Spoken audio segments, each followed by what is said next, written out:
welcome to the Soar to Success Summit. I'm Vanessa Levin, your host, and joining me today on the stage is Lisa Howe. Hello, thanks for having me. Welcome. And so let me tell you a little bit about Lisa before we get started. Lisa's professional pursuit of diversity and inclusion began after a personal experience got public attention. So after a successful 17-year college coaching career, Lisa served 6 years as the CEO of the Nashville LGBTQ Chamber of Commerce. A few of her accolades include 3-time Atlantic Sun Conference Coach of the Year, Nashville Business Journal's Most Admired CEOs, Top Women in Business by Nashville Lifestyles, and the Justice Award from the National Center for Lesbian Rights. She is an often called upon resource for any organization who's looking to adopt LGBTQ inclusive policies and culture. So let's welcome Lisa to the stage. Yay. Thank you. Well, before we dive in, let's frame this conversation a little bit because our viewers are from all over the world. And this topic is a little different. No matter, where you live, it's different everywhere. So one of the ways that we select the sessions for the Soar to Success Summit is to look at the questions we receive from the members in our Facebook group. And not the easy questions, like what are some good books to read for spring? Those are easy questions, but we're looking to answer the tough questions. Questions like, I have a student who has 2 moms. What should I do? I truly believe that most teachers ask that question because they want all their students to feel loved and included and accepted. And they're afraid they're going to do something wrong or something to offend the child or the parents. And because of your extensive experience and expertise on the topic of inclusion and diversity, I thought that you and I could talk about some of the do's and don'ts when it comes to including LGBTQ families in the classroom. Does that sound good? Yes, absolutely. I will do my best. So let's dive in now that we've framed the conversation. If a teacher has questions about what to do when they have an LGBTQ family, it makes me wonder if the parents of that child may also have questions, right? So maybe questions like, how will their child be treated by the teacher and by the other students? What's been your experience? Is there anything a teacher or a school has done to make you feel more comfortable as a parent? Yes, I would say, first of all, a great first impression from a school can start in their non-discrimination policies. Non-discrimination policies, So okay. to actually list sexual orientation and gender identity in a non-discrimination policy is a great first impression. And it means that, maybe they haven't gotten to working on their inclusive culture yet, but that it can happen because it's in the policies and people are safe to discuss culture. People are safe to have a dialogue about how LGBTQ students or students with LGBT parents are treated. So that it makes it a little bit safer to get to that next step of having inclusive culture. Another great first impression is having gender neutral language on your forms. Okay. So I cannot tell you how many times Wendy and I, my wife is Wendy and we have a 7-year-old daughter, Hope, in 2nd grade. So I can't tell you how many times we fought over who's going to be the mother and the father on the form. And Wendy carried Hope, so she often gets to be a mother, and I we crossed through and put parent. Okay. So to have parent 1 and parent 2, or parent, parent A, parent B, it's just a great first impression because that someone is actually thinking about different families or things like that. I love that. That is really, it's interesting that you mentioned that because one of the great points of stress for many teachers are those forms at the beginning of the year and getting the parents to fill out the forms and who creates the forms. Now, if you're in a public school, they usually have the forms already. Right. But a lot of the folks that are watching me work in private programs where they're still working on creating these processes. So this is great information for them to take back to their leadership teams and let them know something as simple as a piece of paper could make you feel more comfortable. I mean, Absolutely. that's very easy. I think we can all handle that. Like I said, it's a very comforting first impression that, okay, actually someone has thought about this. Yes. We usually go right into it saying telling the teacher, if you have any questions, if we can help you, whether it's with language and terminology. And I think a lot of times what happens is our daughter will say something and that intrigues other students or her classmates to ask questions. Okay. So we just want to let the teacher know if anything comes up where she needs help with language, terminology, anything that we can do to help. And we pretty much assume that teachers do have some training. And if not, and usually it wouldn't be from me, we have great resources out there from GLSEN. GLSEN is GLSEN, Gay, Lesbian, Straight Education Network. Great place to find resources. And PFLAG. Parents, family, friends of lesbian and gays have just a great school program with language, terminology, and both work on safe schools. So a lot of times it wouldn't be Wendy or I training a teacher. We would usually just send them good resources to go to. Okay, great. Now, that brings up another question for me, Lisa. So you mentioned language and terminology.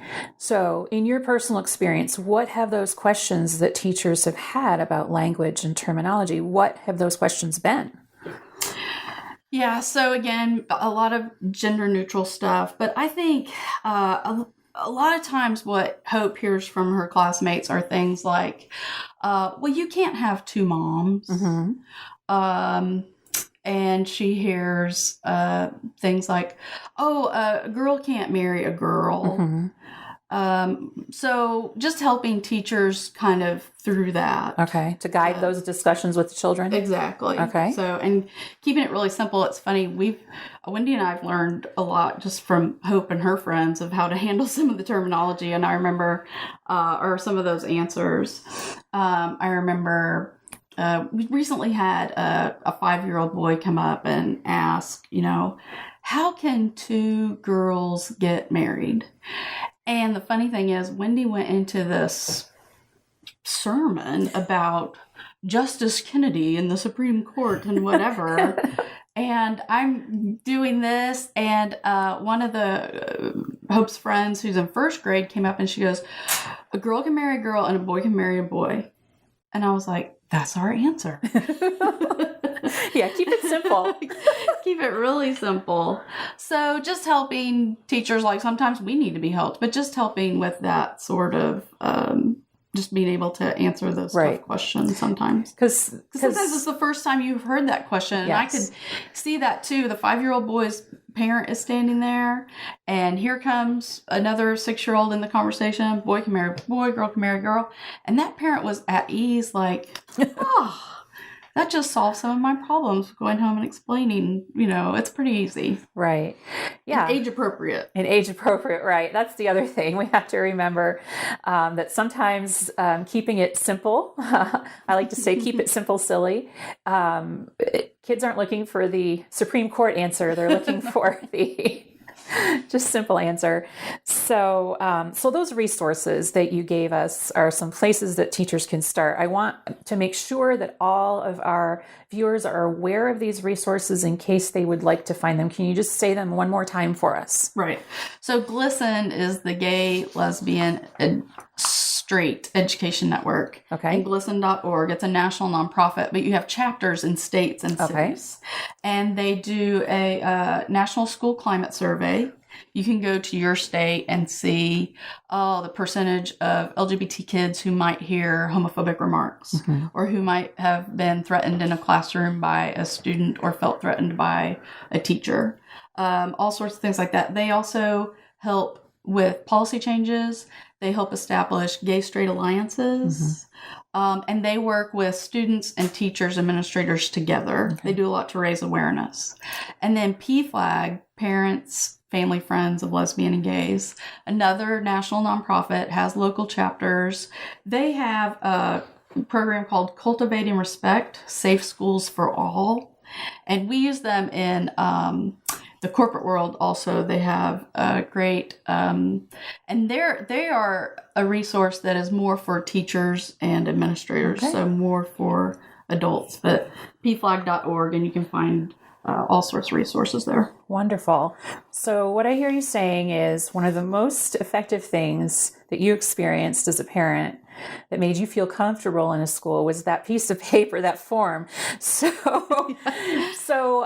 no need to wave the rainbow flag or have a Pride Day at school or any of that you need to feel comfortable? I mean, there are some things that I could dive into, but I think, again, just recognizing that the humanity of the situation, just as you would other kids. So it doesn't have to be, you don't have to have your rainbow flag up. Right, yeah. Just recognizing the humanity and... Right. Yes, absolutely. I love that. Because there is being inclusive, and then there's being like over the top and adding one more thing to your plate. So keep it simple. So the next thing that comes to mind is that our audience is mainly preschool teachers and administrators. And as a teacher myself, I've rarely had a student who noticed a difference in another child, such as their disability, their race, language, or religion, and had a negative response to that. Because I truly believe that prejudice is learned and nobody is born prejudiced. So what's been your experience? Have you ever felt excluded as a parent? And if so, what could the school or teacher have done differently? Yeah, I think you're right as far as, I've enjoyed learning from Hope in the way that she saw people. And, I think one time I said to Hope, you know who I'm talking about, the girl with the hearing aids. And she's like, what are hearing aids? And here she is, she sits next to her classmate and just had no idea. So it's been fun learning from Hope. Like, she didn't notice color of skin or things like that, size and weight or anything like that. So it's been really great kind of me going back to that place. I would say one of the frustrating things that happens at school is donuts with dad. And, it's just something in calling it that is inherently exclusive right? From the get-go. So if schools have this mission to create more father-daughter, father-son time, and it's worth excluding some people, I kind of get that. If Hope had a real problem or issue, we could send a father figure to Donuts with Dad, whether it's a grandfather, an uncle, or just a family friend, someone that she wanted to take. But when probably every year Hope has come home and said, oh, you're welcome to go to Donuts with Dad. And I say, no, if I was welcome, it wouldn't be called Donuts with Dad. So again, I understand our family can work through that, but that is, again, a language and terminology thing. So if you really wanted everyone to come, I think you would call it Pancakes with Parents or something a little bit different. So as soon as you say Muffins with Mom or Donuts with Dad, I think you have excluded certain people within a family or certain families. And again, I wouldn't just boycott all Donuts with Dad or anything, but just be aware of your intention when you call certain, the daddy-daughter dance. And I will say, here I am, and I appreciate you including me. I cannot speak for all same-sex couples. This may not be a problem with other people, but for me personally, yes, Donuts with Dad, daddy-daughter dance is all just...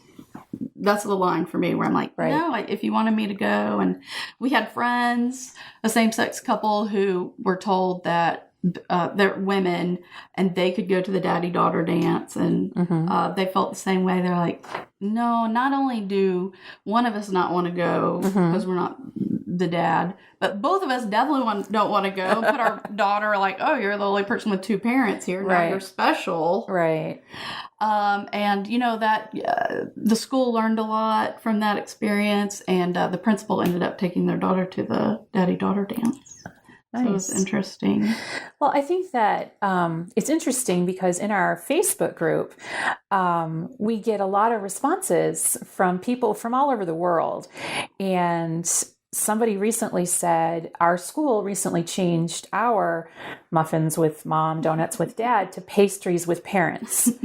And I thought that was it's really interesting to see how schools are starting to shift their thinking and their philosophies about some of these hot issues. And I thought that was really great. And a lot of people took away from that conversation, oh, well, that's really easy. Like, that's not hard. Like, we could do that. Like, that's not something that we can't solve, you know? And so something as simple, like again, simple things like that could be inclusive. So can I mention one more? Yes, please. So Mother's Day and Father's Day. Yes. So all of our schools have been great about Hope and they've been so generous too. Hope gets to make 2 Mother's Day gifts, and I know that's resources and extra stuff. So it's been really nice that she's been able, most often, to make 2 gifts or art projects to bring home. And Father's Day, the best thing for her is just to be included and make that same thing. Right. So, and that has happened most of the time, but I remember one time they were making, I don't know if they were making something that maybe was masculine, and the teacher thought, oh, let's let Hope make something feminine. But when she had to make something different from the rest of the class, it was a little different. So it's been great when she just does what everyone else is doing, and whether her moms keep that or we give it to a grandfather or something, it works. So we've been really appreciative. I think that's been easy. Yeah. And I think, again, that it goes back to what you said, like, you can't speak for the entire LGBTQ community. So this is what's worked for you. And so I think the teachers need to keep in mind that maybe asking, hey, we're doing Mother's Day and we're planting some flowers, is it cool if Hope brings home 2? Or, what do you think? I mean, thinking back to my own classroom experience where I had students who couldn't celebrate certain holidays, I just ask, because I'd rather ask than to do it incorrectly and then have the parent be offended, I mean, just ask. Right. Absolutely. Yeah. And if they asked you, you wouldn't have a problem being asked, would you? Oh, of course not. No. Yeah. It would actually make you feel included, maybe. Right. Yeah. In the decision-making process. Yes. And being proactive. I mean, that's that's the best, a great way to be inclusive, to be proactive. And to intentionally think about those things ahead of time. Yeah, and thinking back to the students that I've had with different religions and certain things they could and couldn't do, I might have a student from one culture one year whose parents said, oh, this is totally cool, do that, we're cool with that. And then next year, the same religion or same, setting, and the parent was like, no way, like, no. And all I had to do was ask, and I got an answer that helped me shape what I was going to do in the classroom. Well, you make a great point. So ask one year and then don't stereotype the entire religion, or, you've got to ask again because there's diversity within. Yes, absolutely. So, great point. So that brings me to my next question. And that is, young children typically will approach differences that they do notice by asking questions. So, and you've kind of already addressed this a little bit, but we can go a little deeper. So if a child were to notice that another student had 2 moms or 2 dads, what would be the best way for a teacher or a parent to address it from a stance of inclusion? Right. So we kind of have given Hope this general answer that we thought was, age appropriate, politically correct, safe for schools, things like that. And we did just change it to that story I just told you. But really our go-to answer for Hope was all families look different.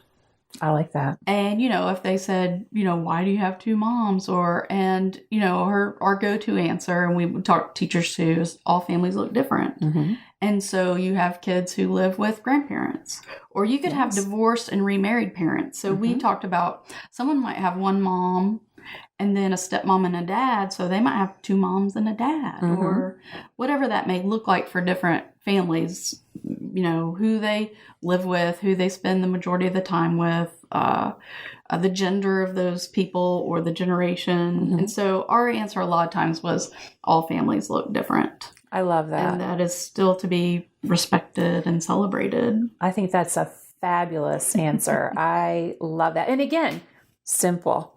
Yes, very simple. It's just a few words. Right. Yeah. So Hope recently has been talking more about, I have two moms.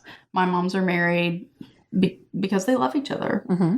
And that's been a good answer too. And that's kind of where we got to that whole girls get married, girls and boys get married. Right. And she's a little older too. Right, exactly. Yeah, so it's evolved. As she's grown, it's evolved, I think so. It seems to just become more age appropriate as we go along. I can't wait to see what her answer is when she's 16 or 17. Oh, gosh. She might go to that whole Supreme Court thing. You never know. That's true. So, all right. I'll elaborate because I did kind of answer that question. I'd say some of our anxiety in school is not based around parents. It's not based on teachers. It's based on other parents. Because we feel like we have a relationship with the teacher. We can talk through things. Whereas, when your kid's going to school, you're not actually there to teach other parents. So I think some of our anxiety has come from, and that's why we try to make sure we do have a relationship with the teacher. If she needs anything, let us know. Because, we have been fearful that a parent might say they don't want their son or daughter in a class with our daughter. And so just making sure that we're there if a teacher or administrator needs us. And, we have been in tuition paying settings where if you get a parent that says, I don't want my child in a class with that child, and by the way, there's 12 others that feel just like me, that causes a lot of anxiety for us. And I'll tell you something that I did when Hope was in daycare. I kept every single daily report because I just was fearful that someone might say, oh, she's a discipline problem, or, oh, she's not learning at the same rate and she can't go to school here anymore. And I wanted to have that paperwork that said, no, on a daily basis, you've told us that she's not, or on a daily basis, we have this. And, we recently moved from Nashville to Dallas, and I found 3 years of papers, and that's all been recycled. But really for us as a same-sex couple, a lot of my anxiety has come from, is a school equipped to handle other parents if that were the case? So were you afraid of judgment with those daily reports that you kept? Were you afraid that perhaps you were going to be judged as a parent? No, I really had it, I guess, but I really had it in case Hope lost her spot in that school. Oh, I see. And tried to blame, they could just say, hey, Hope can't go to school here because she has same-sex parents. Right. And if they don't have policies around that, there's not much we could do. But if they came to us and said, oh, Hope can no longer go to school here because she's not a great fit because of her discipline or her learning abilities, I could go back and get all those and say, but you never said that on a daily basis, and now you're just making that up. So it was documentation to protect yourself. Not that it would help at the end of the day. Right. But I would say going into schools for a same-sex parent family, that has been kind of our biggest anxiety was, will teachers and administrators have the policies that they need? Will they have the support that they need just in case there's this pushback from another parent or a group of parents? That's where That's really eye-opening. I would never have... That's stressful. I mean, I could absolutely see a parent going to a principal or something and saying, I don't want my son or daughter in Hope's class. Mm-hmm. And I think we run into problems if we have 10, 20 people doing that. Has it ever happened to you? No, it has not good. happened. I was ready to start marching in the streets. Well, it hasn't happened to us with Hope, but we see it happen in the workplace with adults. Yes, that's true. Wow. That's really eye-opening, you guys. For those of you watching, that could be something that in 2019 that somebody had to think about, that you had to take on that burden. That's just amazing. Wow. Okay. Sorry, I may have gotten off track. No, not at all. I think this is important. This is important stuff because we as teachers don't know what you as a parent are going through. I would never have thought that. Never in a million years would I have felt that way or thought about that, because I try to go into all relationships with parents of my students, we're partners and I'm here for you and all of that. But the parent might not know that. You know what I mean? Mm-hmm. Just a different lens you're looking at. Yeah, it's a totally different lens. That's just wild. Okay, so that brings me to another question. So one of the common practices in most public programs, publicly funded programs, is to be inclusive of all holidays. I remember we celebrating Diwali, Ramadan, Lunar New Year, all the holidays, right? And when we're inclusive of these holidays, nobody expects the teacher or the students to become vegan during Diwali or give up pork during Ramadan or eat Chinese food because it's Lunar New Year, just because they're talking about these holidays. My point is that being inclusive doesn't mean that you embody the thing that you're including, right? Does that make sense? Oh, yes, absolutely. Okay. I want to make sure I'm not just coming in from my perspective too, but what we're really doing when we're including these diverse holidays is exposing children to the idea that we as humans all have things in common. And it's those commonalities that connect us. And identifying and understanding those similarities makes us more empathetic.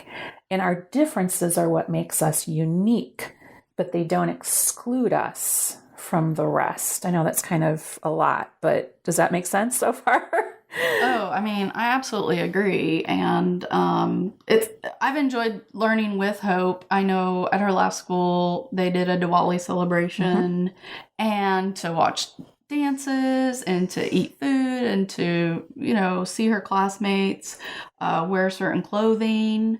It was just such a great experience. And I thought, I didn't get to do that when I was 7. So it's just, and finding those commonalities and just respecting and appreciating the differences or just the uniqueness of the different celebrations. Right. Yeah, we all have these differences, but we're all basically humans. We have that in common. So,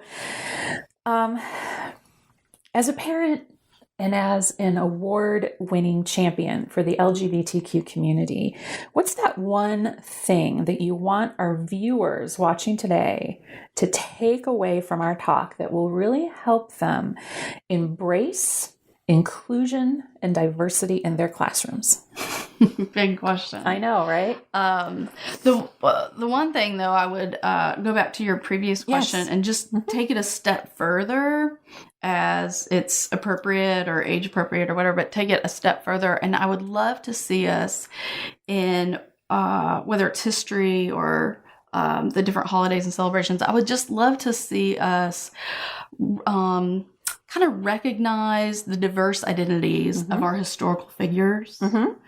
Whether it's a president who was biracial or multiracial, whether it was an artist who was a gay man from Italy, and just being able to throw in the different diverse identities of our historical figures.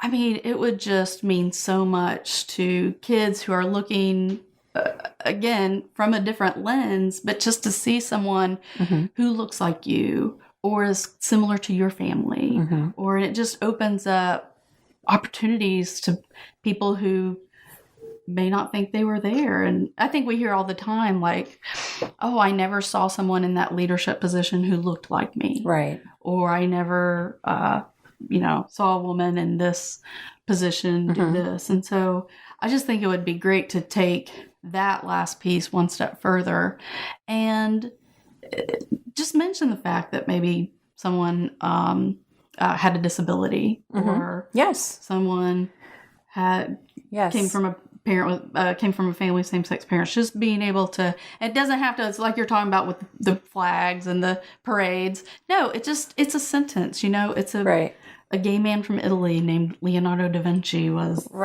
painted the Mona Lisa. And I think that goes a long way to helping us see commonalities. This was a historical figure. This isn't something that is just this is something that's just now coming to the forefront. Not now. I mean, it's been going on for a long time, but in the frame of history from time of dinosaurs, it's rather recent.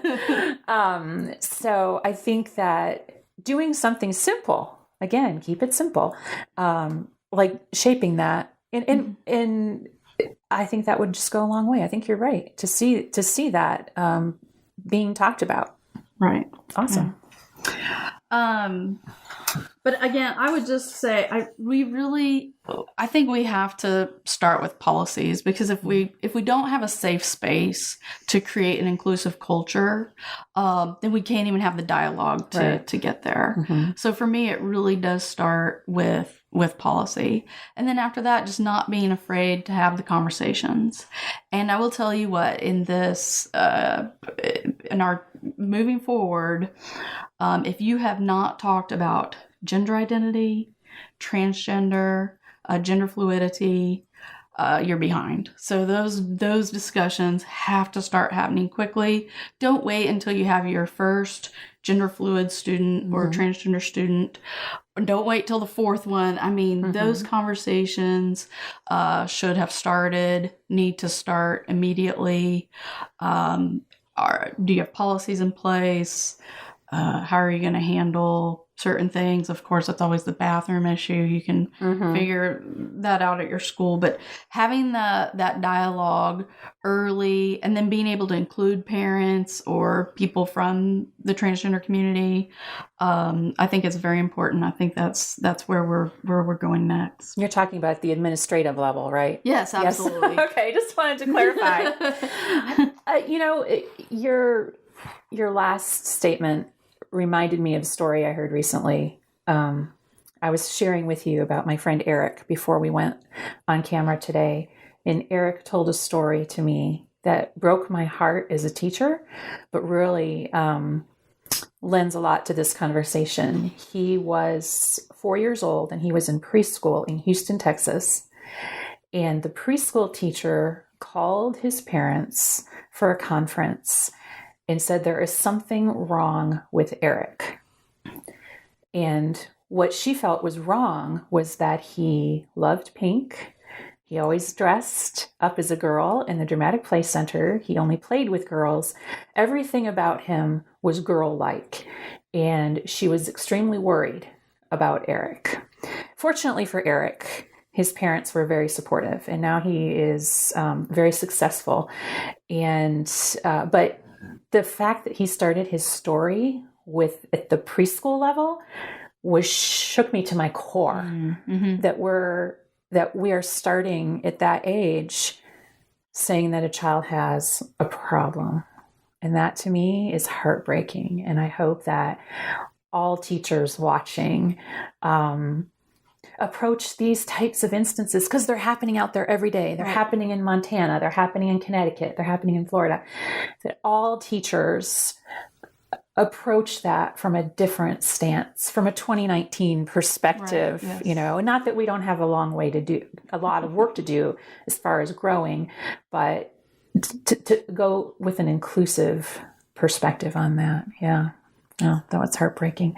Well, I want to ask you if you have any parting thoughts, any other resources you want to share, or anything that you want our viewers to take away from this session.